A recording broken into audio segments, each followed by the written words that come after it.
care am ajuns atunci. Și pot să vă mărturisesc acum, cu 2 zile înainte de predică o țineam în fiecare miercuri din săptămână.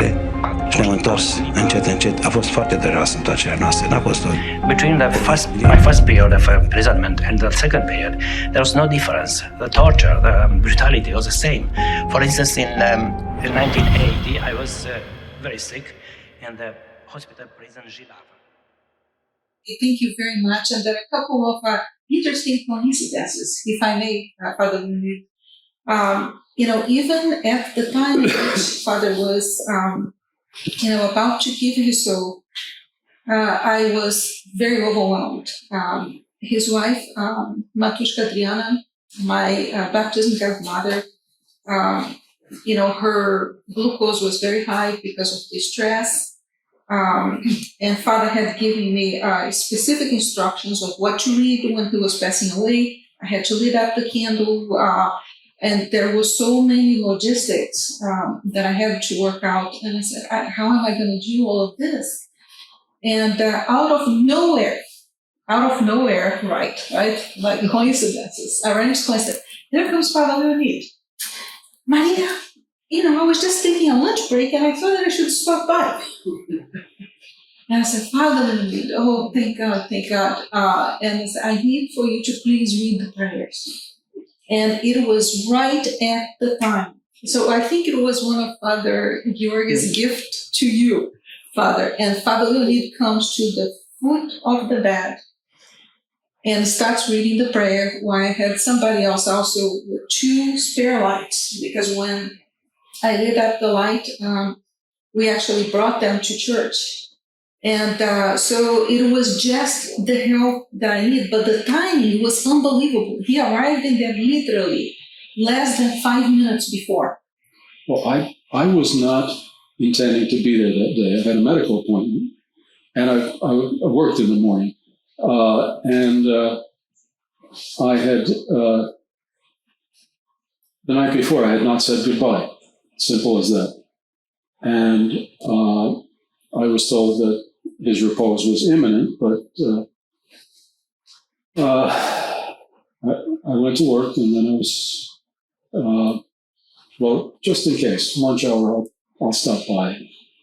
And that was when he was within minutes of repose.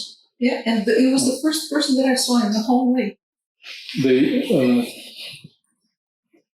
The thing that really struck me was that he was perfectly lucid throughout that time. Mm-hmm.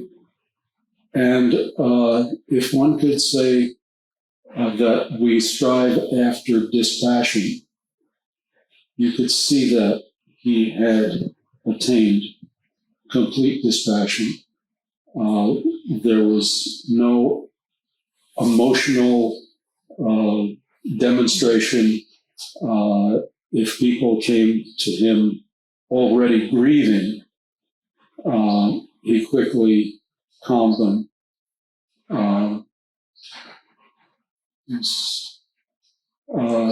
Someone I feel very blessed to have known.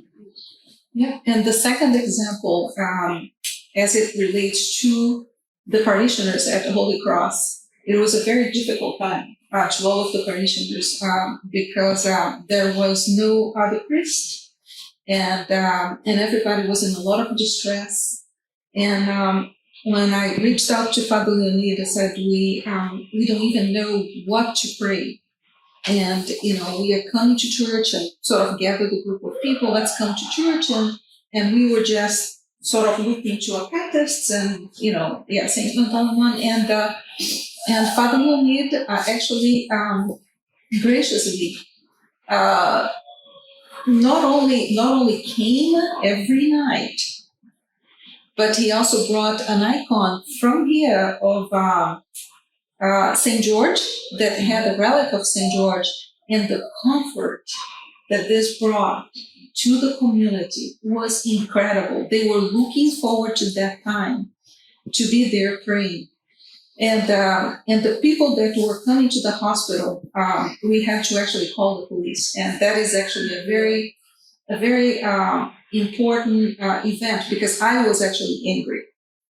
as a sinner that I am, because I said, Father, I am going to send all of these people home. Where were they when you were cleaning the church? Because he did everything, vacuuming the church, making candles.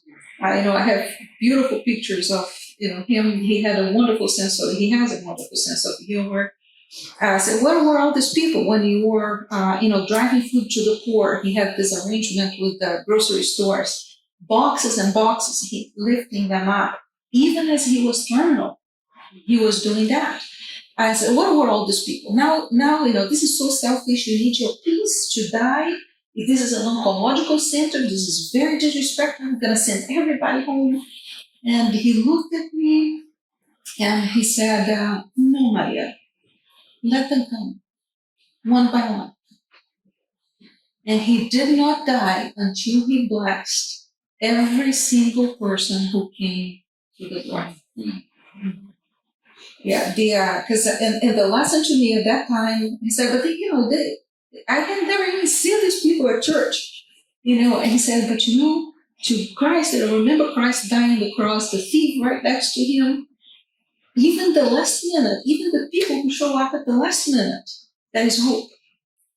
And you let them in. You hear that at Pascha every year. Exactly. And When I you come at the witnessed that. first hour, the 9th hour, or even at the 11th hour. Exactly. And he witnessed that to me in the hospital. So it's incredible testimony. Thank you so much, Father Louis, for sharing it. There is a lot more, I'm certain, but for the sake of time, this is only part one, right? Hopefully there will be many more that we can gather more details. Let's go around. We are going in this logic. Marilyn, please. Well, I have not had anywhere near the experiences you all have. I was a member of the Committee for the Defense of Persecuted Orthodox Christians. Soon after we moved to Washington with my husband and children, I was not yet Orthodox. I simply loved Russia. And I was invited to join this committee by Vladimir Tolstoy at a dinner party in Washington. Oh, yes, he said, you must come and join us. I said, yes, I would love to. And of course, it really was absolutely fascinating because of the cases that came up and what we were doing and all the things besides prayer for these persecuted prisoners and their families. And of course, I think probably the most dramatic case, the one that really hit me most of all, was Father GHEORGHE. It was incredible, reading all that he did. Actually, my membership in this committee brought me into Orthodoxy. Wow. Now, all of that started some 20 years before. I will just relate this because it's the providence of God. Absolutely. As a young college student, I spent 3 months, one summer, with friends and a group of Americans in Europe, and 3 weeks in the Soviet Union. And when we were in Moscow, one of my friends who was Catholic, and I visited a Catholic priest in Moscow who was serving the diplomatic colony. And he told us there was one place we absolutely had to go to, and it was Lavra, the trendy St. Serge's Lavra. And he said, I would take you if I could, but my schedule does not allow it. So I decided, my young age, well, we will go. I will do it. So I gathered 3 others, and I was the only one in the group who spoke any Russian. I had only 1 year of it. But Father Dion, I still remember him, told us how to get to the train station, to take the electrichka, to get out to Zagorsk. He said, you have to go to Zagorsk. This is a must. And so all that he said, I thought we really do have to go there. And it's a long story how we got there. It was miraculous. And only years later did I understand that, fortunately, the one person standing on the platform when we finally got off the train, of course, was a young, very attractive young Army officer, Soviet Army officer. He smiled at us, and he, thank God he never asked us for papers because we had no visa to be at Zagorsk. If he had, he would have been in a lot of trouble. We were only to be in Moscow. I simply asked him how to get to the monastery. I only understood half of what he said, but we headed off and we got to the monastery. It was right after the feast of St. Sergius. It must have been July. Probably the 19th or 20th, something like that. There were still pilgrims walking around. And of course, walking there was absolutely fascinating. It was like walking through a page out of Turgenev because the streets were not paved. There were horse-drawn milk carts going by. It was absolutely incredible. And so at one point, I got as far as I could with the directions I understood, and then asked a young student along the way, "Oh, I will take you," he said, and he brought us up to the doors of the monastery, and I said, "Can you join us?" "No, I cannot." I understood, of course, if you wanted a career of any kind, he could not join us. But we walked in, looked around, and saw these pilgrims walking around and all these different churches. And so one of the students in the group who was with us, who was actually a seminarian at Union Theological Seminary in New York, a young man, said, "Let's go into the oldest church." And I said, "Oh, that's a very good idea." So we looked around and we found what actually was the oldest church, the stone church of the Trinity. And we walked. I mean, I remember walking into that church all those many years ago as if it was yesterday, because we stepped into another world. Absolutely another world. It was incredible. It was an atmosphere I could not explain, I could not understand. I knew I had never experienced anything like this before. Peace, warmth, love. What was it? Of course, it was the atmosphere of holiness, as I understood later. And of course, the relics of St. Sergius were there. I'd never heard of St. Sergius. I had no idea who he was. I had no idea he was there. But there was this atmosphere that was incredible. And there was the only other person in the church was a priest who was chanting, probably a Catholic, of course, but chanting something. The whole atmosphere was just incredible. We stood there for a long time. And he turned to me, the student who was with me, he said, "This is very moving, isn't it?" I said, "Yes, it is." Before we left, I had a thought that as I look back on it all these years, I believe it was a prayer that was heard by St. Sergius and blessed. I'll explain why in a minute.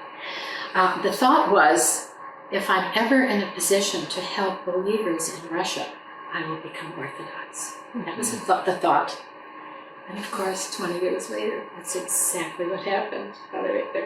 When I became a member of the Committee for the Defense of Persecuted Orthodox Christians, and then slowly was moving closer into Orthodoxy. And of course, it was when Vladimir Tolstoy asked me to be the godmother of the child they were adopting. I said, "But Vladimir, I'm not Orthodox." "Oh, this is the time to become Orthodox." And it struck a chord. Yes, that's exactly right. And then, of course, I asked Masha to be my godmother. She was the only Orthodox woman I really knew.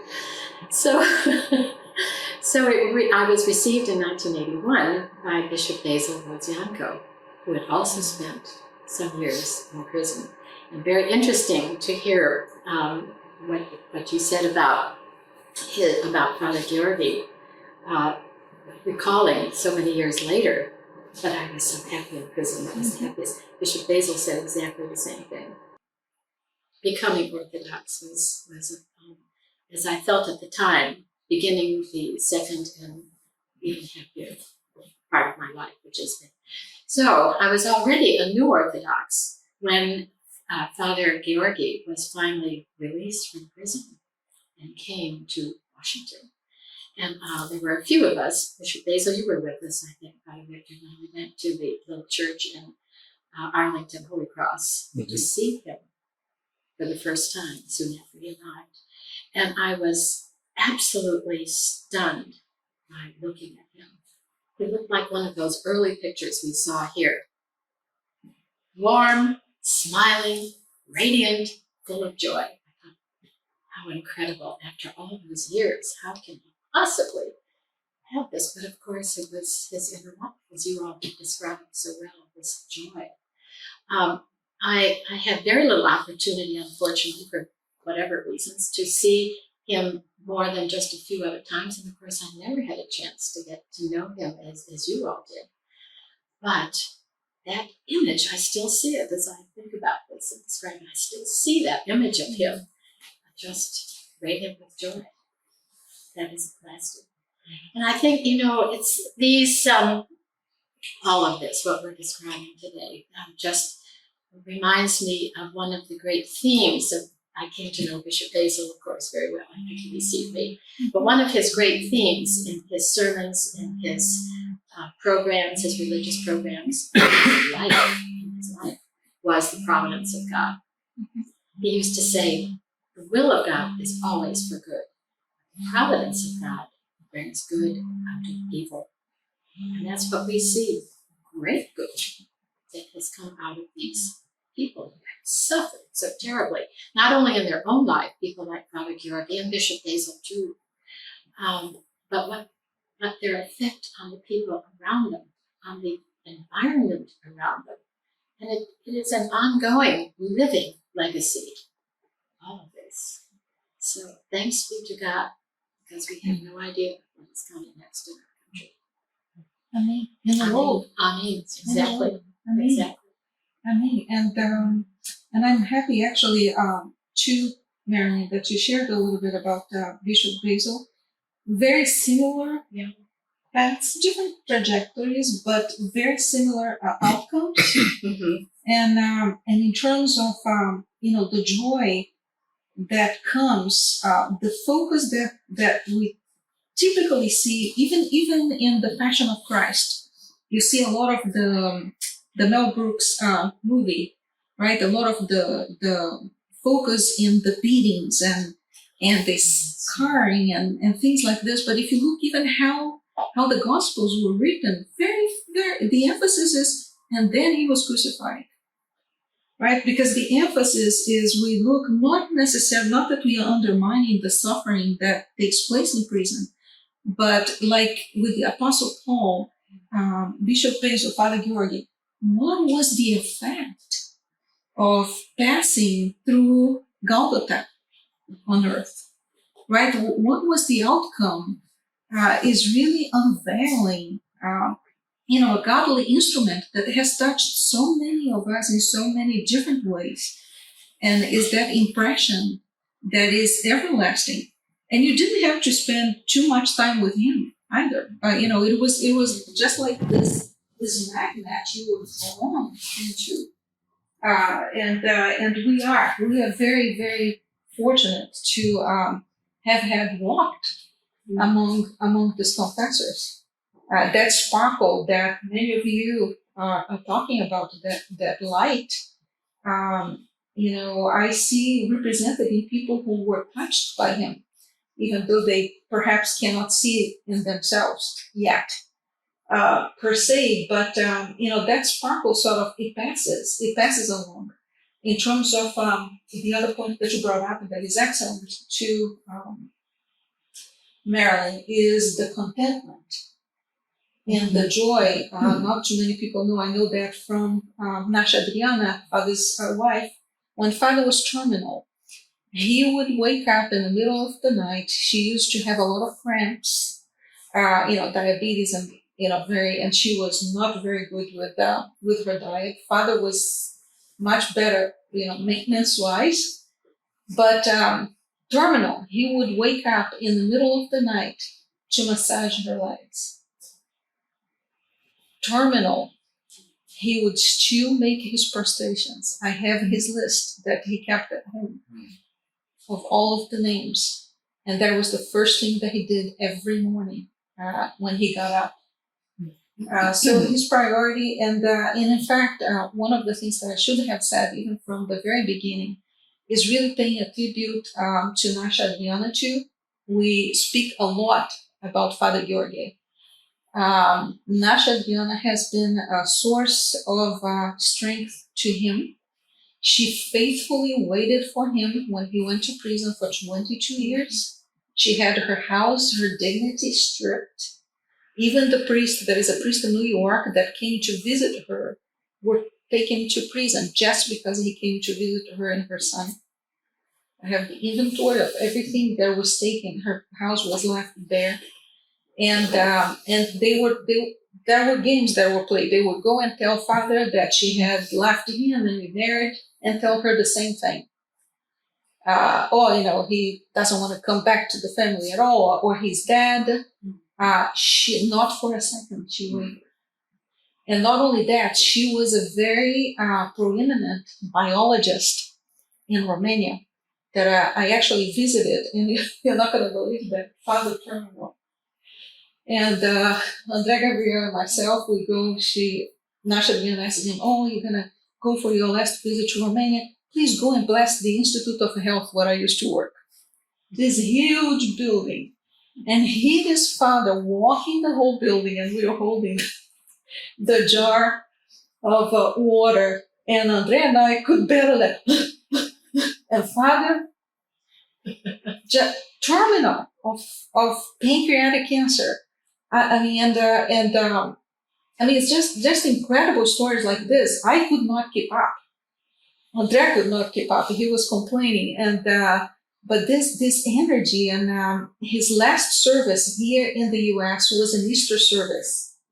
He took confessions until the service started, Romanian time, which is close to midnight. But he basically stood up for 18 hours, and I had morphine. He did not want anybody besides Andrea and myself to know that he had pancreatic cancer until the very end. And he stood up on his feet for almost 18 hours. And I said, Father, do you need, just a little bit of morphine? He said, no, it is going to mess up my head. I'm fine. And I was standing up on top of the church, all the way up top, and everybody completely unaware, the streets closed with people, and he completely normal, and I'm like, where does he find this strength? So going back to Father Leonid, he told me the same thing. He said, Father, how? I don't understand. It's not human. Even the doctors told me the same thing. For the way that his blood count was, any normal human being would have died, days before. And he stood in there. But he told me the same thing. He said, do you think, don't look at me, because that's not for me. So if I rely on my own strength, I said, Maria, if you rely on your own strength, there is very little that you can accomplish at all. Strength is from above. Not that we are deserving of it, but the more you rely and you understand that if you really only put your trust in reliance on your own strength, that's when you start breaking. And I made this mistake many times, that we get overwhelmed, right? Because we have focused too much inwards instead of, hey, I know I can't do that, but, in God I can do all things. So he understood that concept very well. Thank you very much, Marilyn, and also for sharing about Bishop Basil. Hopefully we're going to have also many books coming. There are many tapes, right? Video tapes. Oh, that only now are going back to Russia. About half of them are there now. And impacting people. Oh, yes. Right? And he's very here. He's very well known. Yep. And of course, his broadcasts played a large role in the reemergence of Orthodox Christianity in Russia.